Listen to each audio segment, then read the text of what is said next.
Did you know that the story Jack and the Beanstalk has been around for more than 280 years?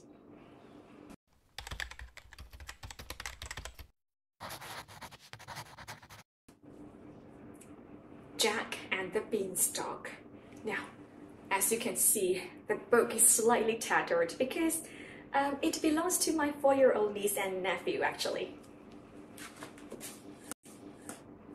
Once, there was a boy named Jack who lived in a cottage with his widowed mother. One day, she asked him to take their cow to the market and sell it. "Here's a mummy." Mummy asked Jack to go and sell the cow at the market.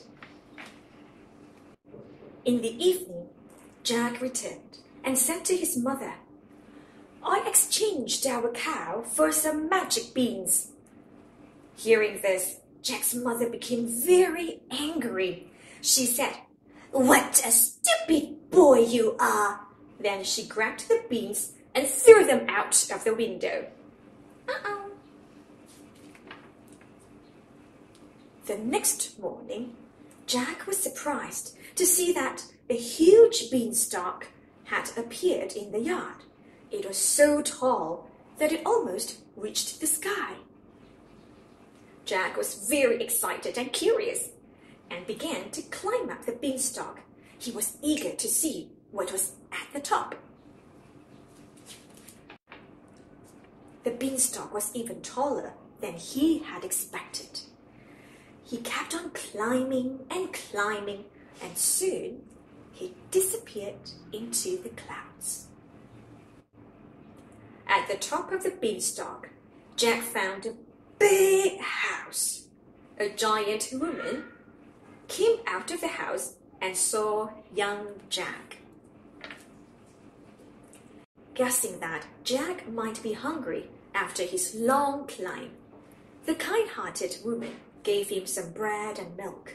Jack accepted it happily. Suddenly, they heard some heavy footsteps. "My husband is back," the woman whispered. Hurriedly, she hid Jack somewhere safe. Oh, there he was.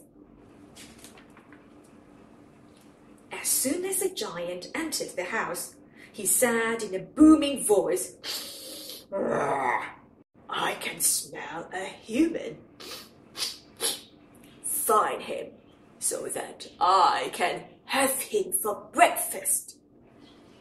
The woman said, "There is no human in the house." The giant believed her and sat down and ate 3 cows. Then he complained that he was still hungry.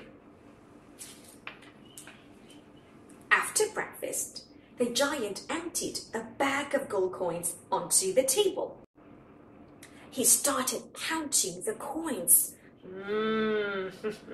which he had stolen from other people.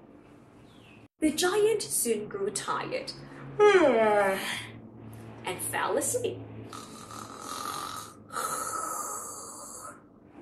The giant's wife let Jack out of his hiding place. He grabbed a bag of coins and ran away as fast as he could. Holding the money bag tightly, Jack quickly climbed down the beanstalk and went back home to his mother.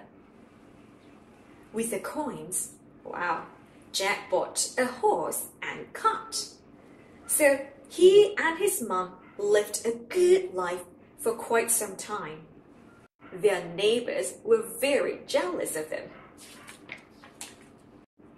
But before long, all the gold coins had been spent. Jack decided to climb up the beanstalk again and get some more money from the giant's house. Jack successfully entered the giant's house again and stole a golden hen. Ta-da! But unfortunately, the giant spotted him. Oh no! The giant ran quickly after Jack, shouting, "Give me back my golden hen!" Carrying the hen in his arms, Jack clambered down the beanstalk as fast as he could, with the giant following close behind. Seeing Jack and the giant coming down the beanstalk, Jack's mother picked up an axe and handed it up to Jack. Jack started chopping the beanstalk with all his might, and, in no time, it was cut through and came crashing down to the ground. The giant, who was halfway down the beanstalk, fell headfirst from the sky. His cry could be heard all across the land. The giant's head hit a big hard rock, and that was the end of him. With the golden hen and the golden eggs it laid, Jack and his mother never needed to worry about money again. They lived happily ever after. This story has been adapted into so many different versions. I'm sure you must have listened to at least one of them. It was first published in 1734 in London as The Story of Jack Spurgins and the Enchanted Bean. Later on, in 1890, Joseph Jacobs rewrote it in the book entitled English Fairy Tales. I hope you've enjoyed the story. If you do, don't forget to give it a thumbs up and share it around. Thank you.